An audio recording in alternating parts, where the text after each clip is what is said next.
ഗുരുവായൂർ നഗരസഭാ സെക്രട്ടറിയെ കൗൺസിലർമാർ കയ്യേറ്റം ചെയ്തതിൽ പ്രതിഷേധിച്ച് നഗരസഭാ ജീവനക്കാർ പ്രതിഷേധ പ്രകടനം നടത്തി. ജീവനക്കാർ സംയുക്തമായി നഗരസഭാ ഓഫീസിന് മുന്നിൽ പ്രതിഷേധം രേഖപ്പെടുത്തിയ ശേഷം ഓഫീസിനുള്ളിലാണ് പ്രകടനം നടത്തിയത്. ജോലിസ്ഥലത്ത് ജീവനക്കാർക്ക് സുരക്ഷിതത്വം ഉറപ്പാക്കണമെന്നും ഭയമില്ലാതെ ജോലി ചെയ്യാനുള്ള സാഹചര്യം ഒരുക്കണമെന്നും ജീവനക്കാർ ആവശ്യപ്പെട്ടു.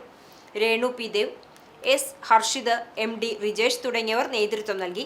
തിങ്കളാഴ്ച വൈകിട്ടാണ് ഗുരുവായൂർ നഗരസഭാ സെക്രട്ടറി H. അഭിലാഷ് കുമാറിനെ ഭരണപക്ഷ കൗൺസിലർമാർ കയ്യേറ്റം ചെയ്തത്.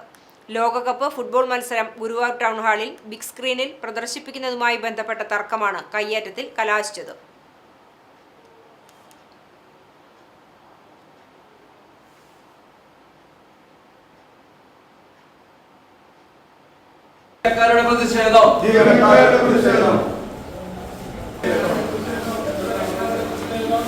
ഗുരുവായൂർ മുനിസിപ്പാലിറ്റിയിലെ ജീവനക്കാർ രാഷ്ട്രീയ ഭേദമന്യേ ഈ സ്ഥലങ്ങളിൽ പ്രത്യേകിച്ച് ഈ നഗരസഭ, മുനിസിപ്പാലിറ്റി അല്ലെ നഗരസഭ, പഞ്ചായത്ത് എന്നിവിടങ്ങളിലൊക്കെ ജോലി ചെയ്യുന്നതിന്, സമാധാനപരമായി ജോലി ചെയ്യുന്നതിന്, സ്വാതന്ത്ര്യത്തോടു കൂടി ജോലി ചെയ്യുന്നതിന് സഹായം ഉണ്ടാകണമെന്ന് അഭ്യർത്ഥിച്ചുകൊണ്ട് ഈ ഗുരുവായൂർ മുനിസിപ്പാലിറ്റിയിലെ ഒന്നടങ്കം ജീവനക്കാർ രാഷ്ട്രീയ ഭേദമന്യേ സെക്രട്ടറിയെ ഇന്നലെ ആക്രമിക്കാൻ, കയ്യേറ്റം ചെയ്യാൻ ശ്രമിച്ചതിൽ പ്രതിഷേധിച്ചുകൊണ്ട് ഗുരുവായൂർ നഗരസഭയിലെ ജീവനക്കാർ പ്രതിഷേധിക്കുകയാണ്.